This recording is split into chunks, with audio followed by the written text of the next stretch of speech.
and our students need an outlet more than ever. They're getting antsy, and classroom management for us becomes even more of a challenge. Welcome to Artworks for Teachers. I'm your host, Susan Riley. I'm an educator, entrepreneur, and arts integration evangelist. Each week, we'll explore how teachers can crack the code of creativity and use it as a hidden advantage in and out of the classroom. You'll hear from authors, artists, and educators sharing their stories and their strategies for unlocking the power of curiosity and creativity. Let's get going. Well, hey there, friend. How are you today? Here in Maryland, we've had our first big cold snap. So that has meant a lot of time getting our home ready for winter, putting our deck chairs away, blowing off leaves, and bringing in anything fragile. And while I hate seeing the warmth of summer fade away, there is a stillness that comes in the chill of winter that I can be grateful for. But to be honest, I'm not really all that good with quiet. I actually worry a great deal in the winter, and the worries aren't anything that actually ever come to fruition. And I know that deep down, things will all be okay, but there is something about the dormancy and the quiet of winter that unsettles me in some way. Do you ever feel like that? I'm trying to learn to embrace the winter as a time when we recover and repair, but that is sometimes difficult, which is why I think that today's topic of the 3 frames for creative teaching is exciting to me to talk about. As a teacher, I always found this time of year, getting ready for the holiday season, to be both joyous and stressful in schools. Students have a long winter ahead of them with a lot of intense work. We do a lot of intense work in schools between January and March. And we've just turned the corner of first quarter and getting settled in for the ride, if you will. So now we throw in the holiday season, and our students need an outlet more than ever. They're getting antsy, and classroom management for us becomes even more of a challenge. So we definitely don't have the energy to try and make something engaging and creative and fun. In fact, if you're sitting there thinking like, oh my gosh, how am I going to make this lesson more interesting or engaging or fun for my students? And you're getting that kind of wash of stress come over you. It's because we're just done. Like our brain capacity is done, right? So if that sounds familiar, then you're going to love the 3 frames that I'm going to share today. Think of these as a handy set of options that you can kind of pull out of your bag of teaching tricks and immediately get students focused in a new way. Now, I'm going to let you in on a little secret about these 3 frames. These frames do not come from the world of education. They're actually sales and persuasion frames that marketers use to sell us products. But what I've discovered is that they work really well to encourage divergent and creative thinking in the classroom. So when I started using these frames with my students and with my faculty, I discovered a whole new way that we could start to look at problems and discussions and even the act of creating itself. Another thing that I want you to think about with these frames as I go into them is that they're simple. I don't want you to overcomplicate things here. Each of the frames are built on one single question, and the elegance is in the simplicity itself. Remember, these are frames that I'm teaching you. They aren't hard and fast rules. They aren't a set strategy or a technique. Imagine that what I shared today are the boundaries that you set, kind of like the parameters of a game. But the students have a lot of freedom to make the picture inside of the frame anything that they want. So the 3 frames we're going to talk about today are the contrast frame, the less is more frame, and the empty chair frame. Now, as we go over these frames, these ideas, think about how you might be able to use each of them in your class individually, as well as possibly layering them together. I think you're going to find so much flexibility with these and have fun being creative in how you use them. So let's dig in. The first one that we're going to talk about is the contrast frame. Now, the contrast frame, more than any of the other three, is more kind of abstract than anything else. However, I think it's one of the key ideas for actually moving us forward in where we want our students to go. So the contrast frame is all about anchoring your idea. So often when students come up with an idea or they share an opinion, they don't have anything to anchor it to. There's not a lot of evidence behind it, or they kind of pulled it out and then they want to follow this thread. And it may be a good thread to follow, or it might be a dead end. And so what we're going to try to do here in the contrast frame is to help them figure out faster, should I follow this idea or should I not? So there's one simple question you'll have students consider, which is compared to what? When you ask the question compared to what, you immediately begin to anchor your idea in comparison to something else. You're providing that contrast, right? This is a powerful question that leads students to position their idea as a contrast to something that's already available. It is a great way to get students to consider why their idea or solution is viable and valuable. It's also a good way to begin a lesson through question and answers. So for example, let's say you begin class by sharing with students that you're going to make a statement and their only job is to reply back with compared to what? Okay. Then you begin with a statement like, this pandemic is the worst thing to happen in a generation. And they, of course, have to respond, compared to what? To which you could respond, compared to the economic recession that happened in 2008. This then becomes a point of discussion. Is it really worse than that? Are there other events that are more important or that shaped us differently than the pandemic?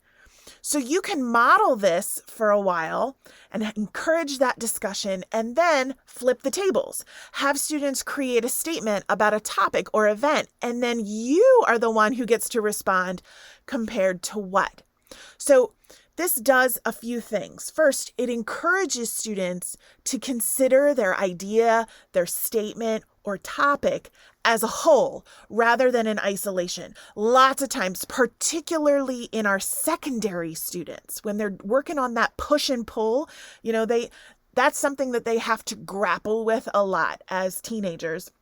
This idea of like, how far am I going to push?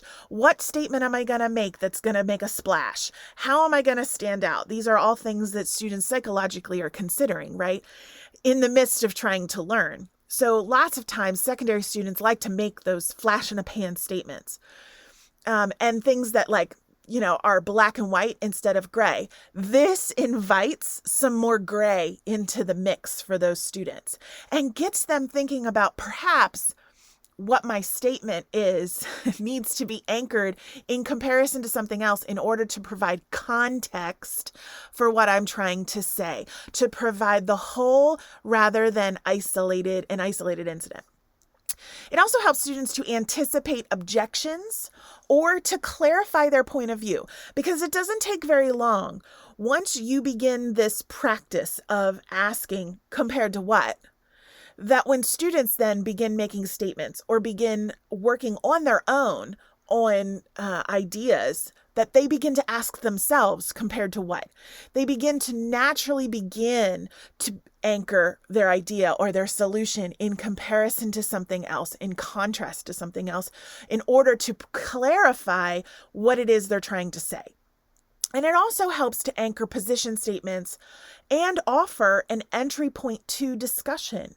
Sometimes, again, particularly with secondary students, although also I'm finding more and more, particularly with SEL, that our elementary students are also having difficulty in that they want to have discussions.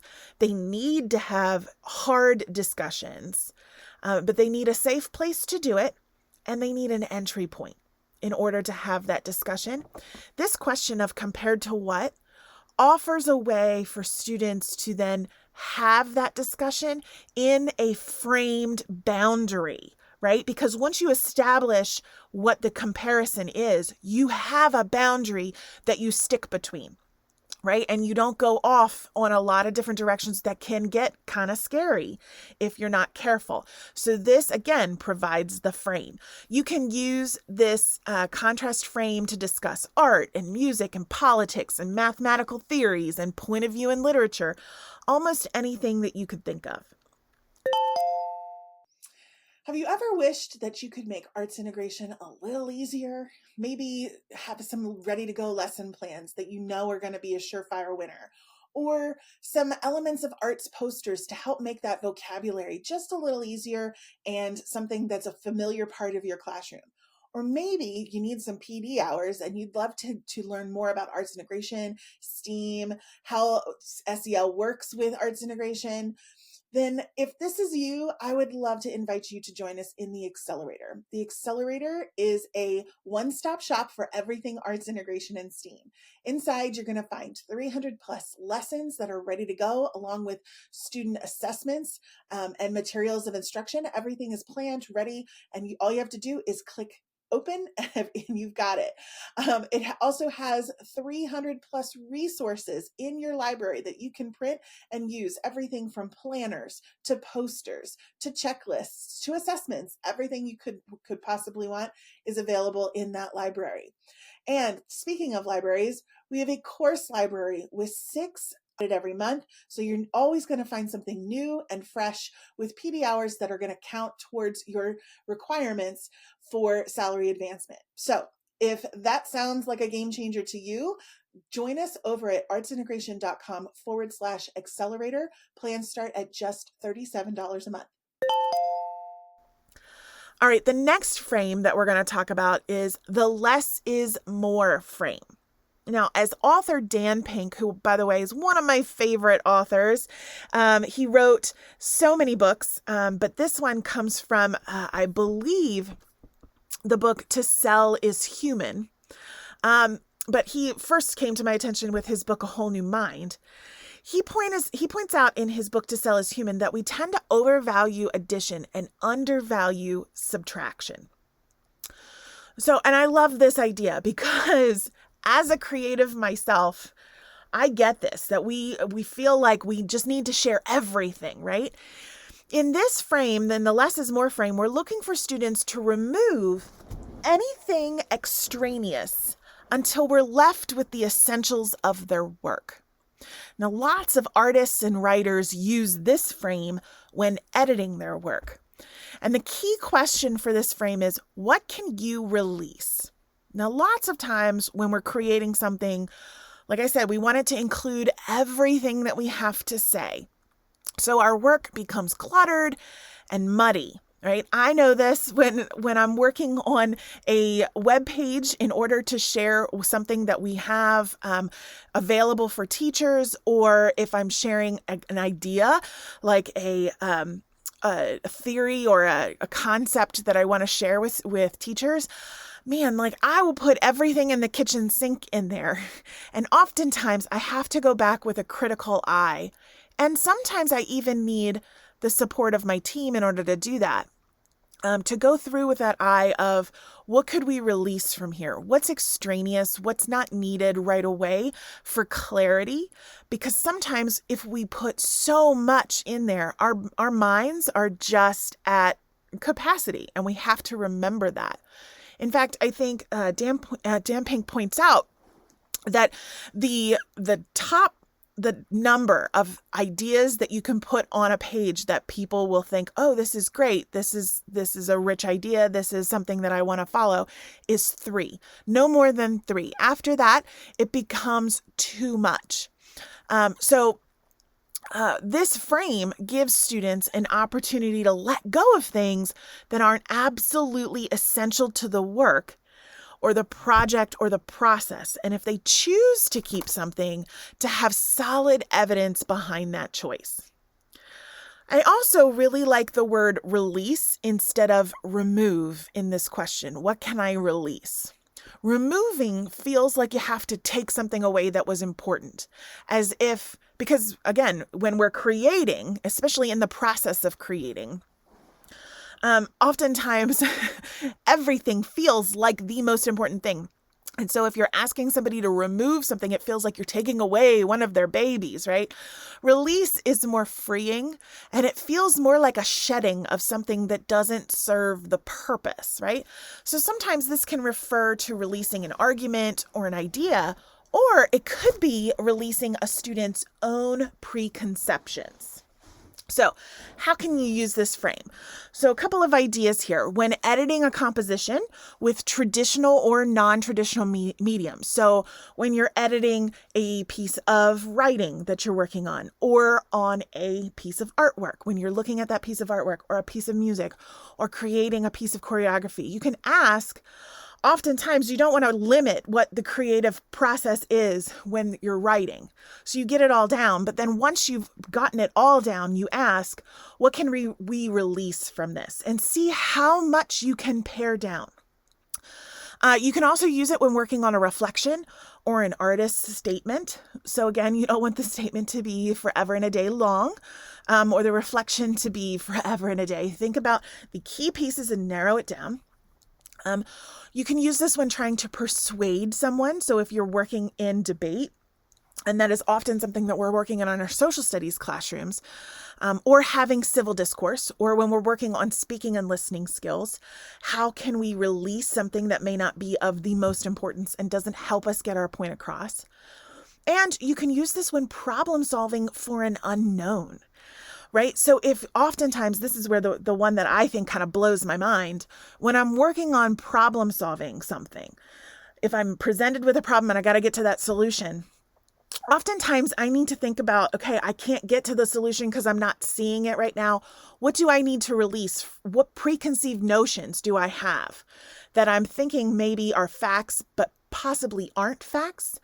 Maybe they're just something that I think is necessary here. What could I release? And what happens if I release that?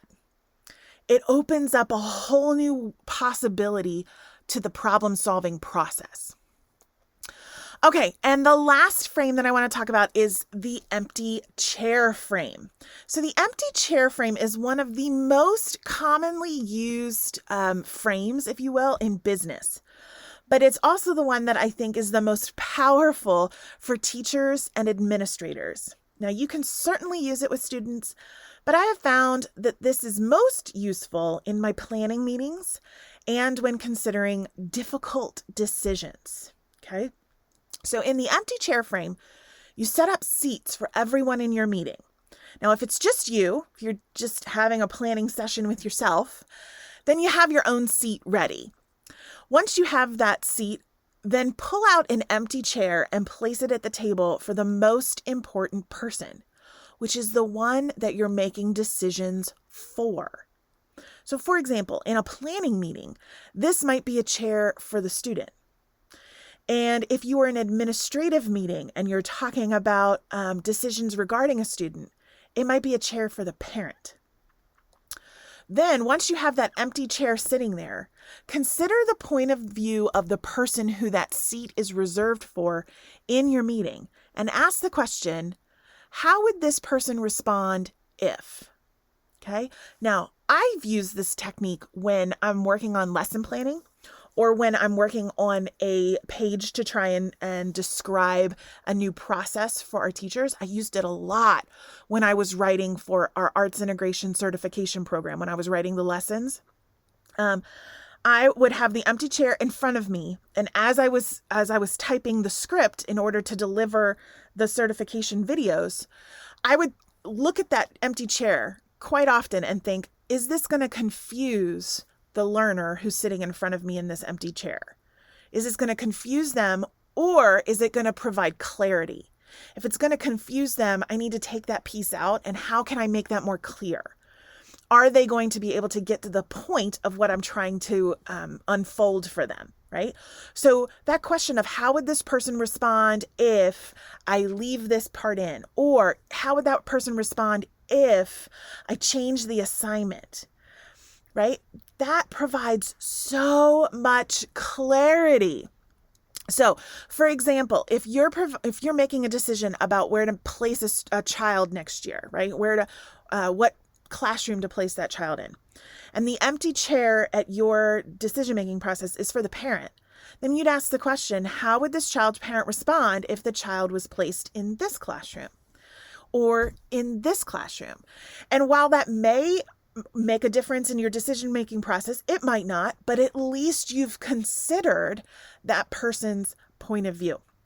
I use this a lot in our kind of framing for our exec team meetings and things with our business, in that we have an empty chair for the teachers that we're trying to serve.